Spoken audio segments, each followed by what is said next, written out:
In today's video, we are going to be reinstalling the gas tank and also finally be replacing the fuel pump hanger.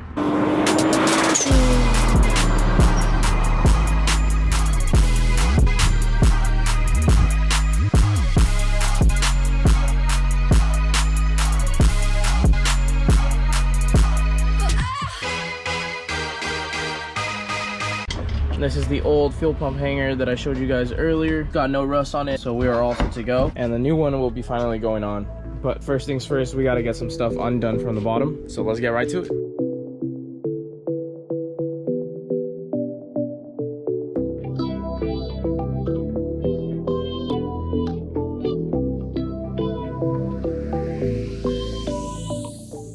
Alright, so the OEM fuel lines and brake lines are covered by this plastic, and so there's a few of them, a few other little guys that we need to take off, and then this plastic should be removable. As you can see, it's sat for quite a while. There's freaking spider nests on there.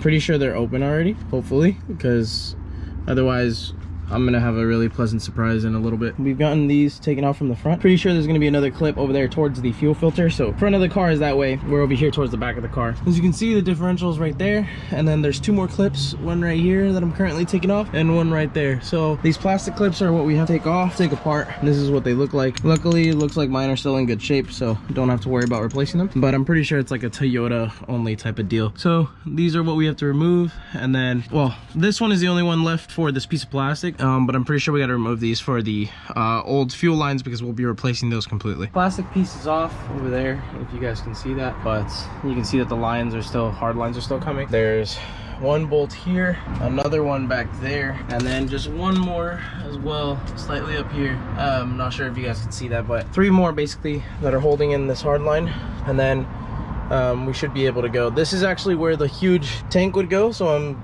sitting behind the differential, the rear wheels. This is where the tank goes, and these are the original lines that go into it. So this is your feed, your return. I believe this is going to be a vent right here. All right, y'all, so back here is where this little bolt was, and this one was by far like the hardest one to get to, but luckily with a pretty long extension, I was able to get it out. So this hard line should be able to move now. I'm snaking it out from here. It's probably going to be the difficult part, but I think we should be good to go. So there's just one more clip that I have to remove from the front because that plastic piece is there, but other than that, this, yeah, see, so it's movable. I can move it. It's just a matter of actually snaking it out now, and that might be the hard part, but we should be good to go. All right, so a quick little tip for any of you guys that are doing this for the first time. This is my first time. Wear safety glasses because there's a bunch of debris that will fall. But so right under the plastic piece that was right here, this guy holding these lines in is this clip, and this clip is, you know, obviously gonna hold all these hard lines together up here so that everything is all good to go. Yeah, blah blah blah. So this is your feed. I'm gonna help you guys out with what the lines are. This is your feed, and it's a soft line, a bit more of a softer line, so that's cool. This is your vent and your return, and there's a freaking spider. Oh hell no. Your vent and your return. So these are the two lines actually that you're going to be removing. The other two are going to be for your rear brakes, so do not remove those. I repeat, do not remove the other two lines because they're for your rear brakes. So the smaller lines, the two smaller ones out of the 5 are going to be for your brakes, aka the two on the right. So these two right here, 1 and 2, 1 and 2, the two most to your right are for your brakes. The other 3 are for your return, your feed, and your vent. Those can be removed. The 2 or the 3 on the left can be removed. The 2 on the right, do not remove. Do not remove the 2 on the right. They are for your rear brakes. This is the OEM fuel filter. OEM fuel filter location goes right here. Pretty simple, straight up, just bolts right up. It's 2 bolts. The plastic piece, the plastic cover, as I mentioned, was able to come off. It was just another little clip. So now it's just a matter of making sure that the fuel lines are the only ones that get disconnected, as well as the line that would go over to the charcoal canister, which is this big old long one that I've already kind of bent that way, but I'm probably going to be deleting it altogether because there's no need for it. So that is this big long one right here. That's going to be the second one over. The one for the fuel feed is the one right next to it, and then the actual return if you follow it all the way down, this is going to be the third one. So the same way as it was all the way in the rear, the 3 on the left are going to be the ones that you'll be removing. The 2 on the right are for the brake. All right, you guys, well, here we are after a couple minutes of wrestling with these lines, having to snake them out. You can see these lines are huge. So these small little lines are now going to be replaced with -8 feed and -6 return. So this is all gone. This huge one right here, this actually went to the charcoal canister in the car, but since that's no longer in the car, don't need it anymore, so see you later. But this thicker one right here was the feed, and then this one's slightly thinner once you get towards the end of it, was the return line to the gas tank. So those guys basically right there. So feed, return, no, sorry, vent, and then I believe this one was the return, or one way or another. It was all put together. But we're done with those little dinky lines. We're gonna get some -8 and -6 lines in this thing. So in the last video, I didn't really record or show how to take out the gas tank. It's pretty simple. So this is obviously the gas tank itself. It is made of plastic, for any of those of you guys who are wondering. And this is the huge gaping hole in the back of the car where it goes. Your fuel pump hanger is gonna end up right there. The whole fuel tank itself is actually held in by straps, very surprisingly. So the straps are these guys. So this strap is gonna wrap around the bottom of the tank and then bolts up right here. There's 2 of them. And then that is literally all that holds it up, is just these 4 big old bolts and 2 straps. So it's just a matter of getting it up there. I'm going to use this jack to kind of help me up to get it up there, make sure that the filler neck, you know, goes into the correct position over there so that we can fill up the gas tank without, you know, making a mess. Fairly simple. The actual cover that goes beneath it is metal, and that one is 6 bolts, I believe.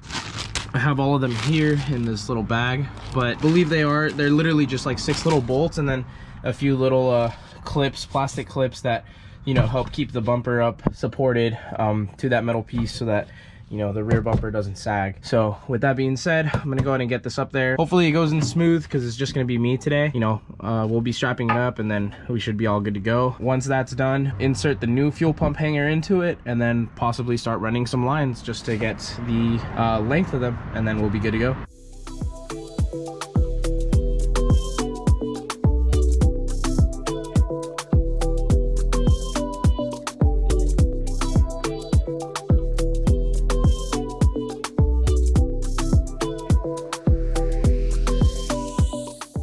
All right, so to give you guys a little bit more of an in-depth look, 1 bolt, 2 bolts behind the bumper. There's the 3rd bolt, and behind the bumper on the other side is the 4th one. These straps go across the tank and they hold it in. All right, and now once again, since we're up top, we take this guy off. We should have access to the fuel pump hanger if this was done correctly. There's no real other way to be able to put it on. Another way to check if you did it correctly is come and just take a look at the gas cap. If it's sticking out and it's flush, you're good. If it's not, then obviously you're gonna have a hard time getting the straps on and all that. But boom, there's the fuel pump hanger. So now I'm gonna go grab the new one. We're gonna compare, and then I do need to actually swap over the floater to this side, from this one to the new one. So let's go and do that right now. Alrighty, so here we are once again with the new Powerhouse Racing triple fuel pump hanger versus the OEM one. So straight off the bat, you can see that this one is just a little bit, you know, cleaner design, a little bit thinner, but the metal on this one is actually a lot thinner than this guy. So it is actually a bit more sturdy. But something that does need to get done is we need to take this floater and actually swap it on over to this side. So one of the cool things that Powerhouse Racing actually includes, these 2 bolts on the back with the Allen key. So Allen key bolt on the back, and that's actually for this guy to get mounted. So it'll mount back here, basically on the factory location, which is these guys. So we remove this one right here, this bracket, and then swap everything over. And these wires do also need to actually get spliced into these new ones right here. So it's pretty straightforward. Obviously, red goes to red, ground or black goes to black, and then the brown wire is gonna go to the white one. And that's pretty much what's gonna happen. So I'm gonna go ahead and take care of that right now.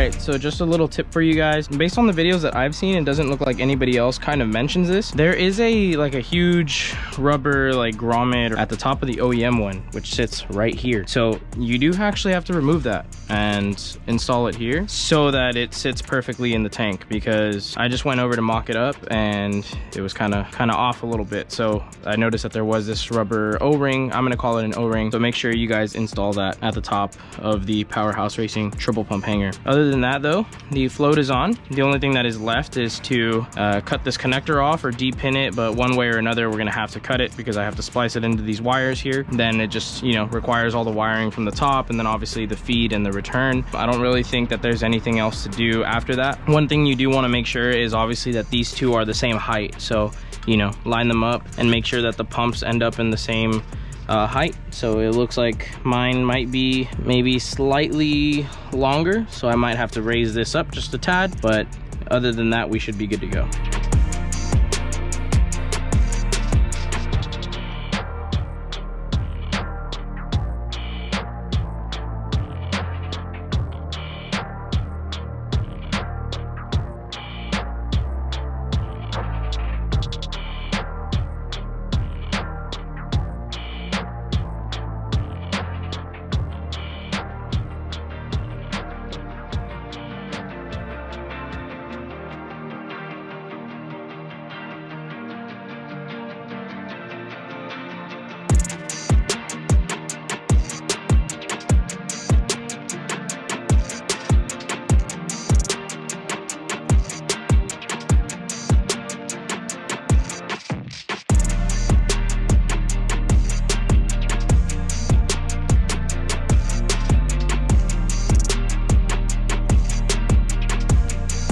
So funny enough, within the last couple seconds, I literally just had somebody drive by on my block and ask me if I was selling my car. I was like, nah, bro, I'm working on the fuel system right now.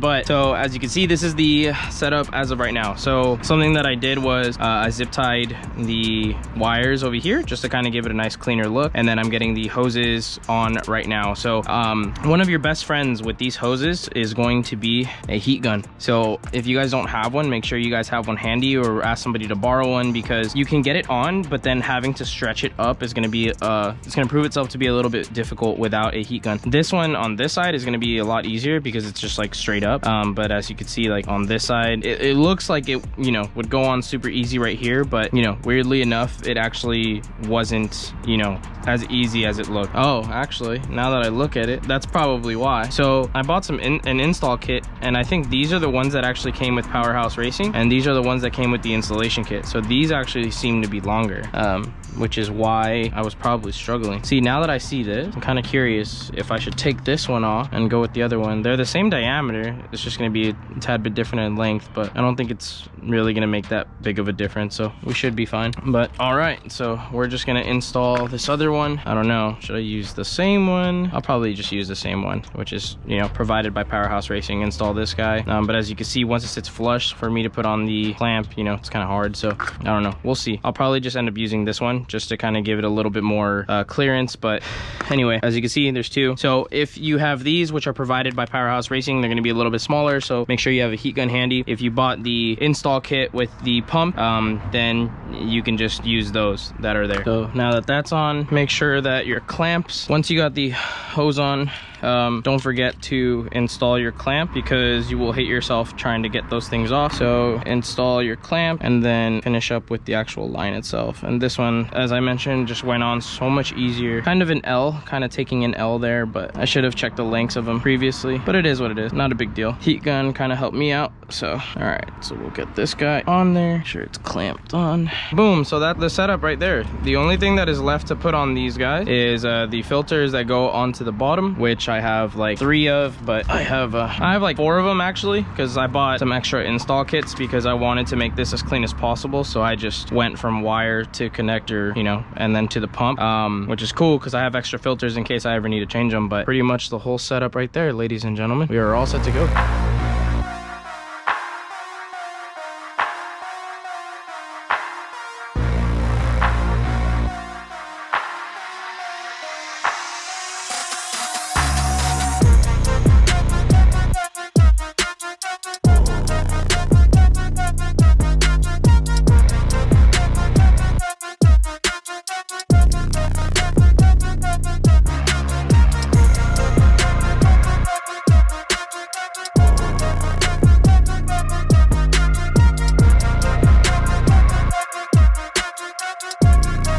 right, so my bad for the constant confusion, but now we are officially good to go. This is the setup. This is what is going into the tank. Nothing else needs to be done. Everything is tightened. Everything is set to go. So now it's time to get the AN lines connected, get this dropped into the tank, close it down, and call it a good to go.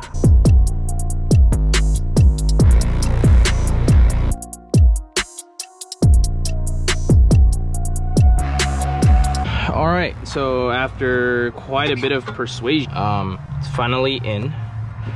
So I'll take off this fitting real quick. I don't want to say you have to bend anything, because you don't.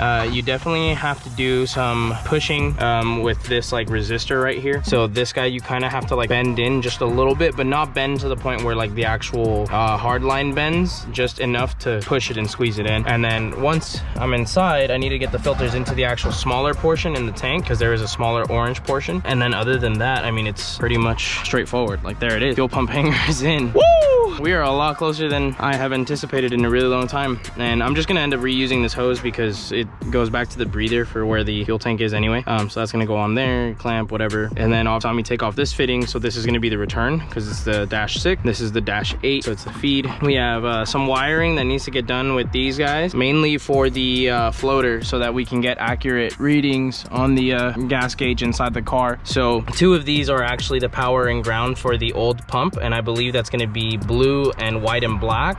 So we are no longer going to need those. The only ones that we're going to need are black and yellow and green, and brown and gray, and those are going to match up to these 3 right here. So they're pretty close to the factory colors, so you know it shouldn't be that difficult for you to understand it. But basically, black and yellow obviously goes to black and yellow. The brown wire is going to go to the brown wire as well, and then the yellow and green goes to yellow and green. So huge shout out to Powerhouse Racing for engineering this very, very perfectly. So we are all good to go there. All we have to do is just basically cut off another connector, and then we are all set to go, because there's nothing else that really needs to get done besides that. And then the sub harness, obviously, but that's going to be for these guys, and we can always figure that out later. So the only thing that I'm really worried about right now is getting this secure, getting the floater wire spliced in, and then last but not least is going to be, you know, just getting the AN lines all the way through, because as you can see, I don't know if you guys are able to see that, but there is a little bit of a gap here, and the -6 and the -8 both need to fit in there. So we got to make sure that everything's all good to go. All right, also, because I've been unable to find, you know, just the proper connectors that I've been wanting, I'm just gonna go ahead and splice this, because I have no intention of actually pulling it out anyway once it's already in. So we're gonna have the heat shrink. I'm gonna slide it down these guys before I forget, and we're just gonna crimp it on to the wires that are over here. So as I mentioned, because we're only using 3, I'm only going to cut 3 from the actual connectors, so that way the other ones aren't just left exposed. So we'll do that. So I will cut 1, and we'll take care of them one at a time. The 3 wires are now spliced in. The only thing that is left is to heat up the heat shrink so that everything is nice and secure. And that is all set. We're all good to go. I'm gonna end this video here at this point, because I feel like I've done quite a bit of filming already. You know, I'm just gonna leave it for the next video, basically. In the next video, we will be setting up the AN line. Basically, I'll show you guys how I'm gonna be plumbing my fuel system. As I had mentioned before, this is one of those points where it's gonna kind of vary based on the setups and the type of, you know, system that you want to run. I decided to plumb my fuel system the way that I'm deciding to, just because I feel like it is kind of easy, and after getting all the parts and everything, it just kind of seemed simple. So if you want to plumb, you know, your fuel system the exact same way, then stick around for the next video. If not, you can at least get the gist of what is going on and what you need to do in order to kind of get through it. So as I had mentioned, you know, fuel system will be going in the next video. The Powerhouse Racing fuel pump hanger is now in. The old one somewhere around here, long gone. It literally just disappeared. It's probably in the trunk. Out with the OEM one. You served your purpose. Thank you so much for all the work that you did over the years, but it's time for some big boy power, man. It's time for some big boy power. I'm super excited. Like I said, this is something that I didn't expect to have been doing for a very, very long time, and this is my first time ever doing a fuel system, so fingers crossed everything turns out okay. But if not, at least you guys can learn from my mistakes. With all that being said, this is where I'm gonna end this video. We will catch you guys in the next one. Remember to stay up, stay tuned, and peace out, y'all.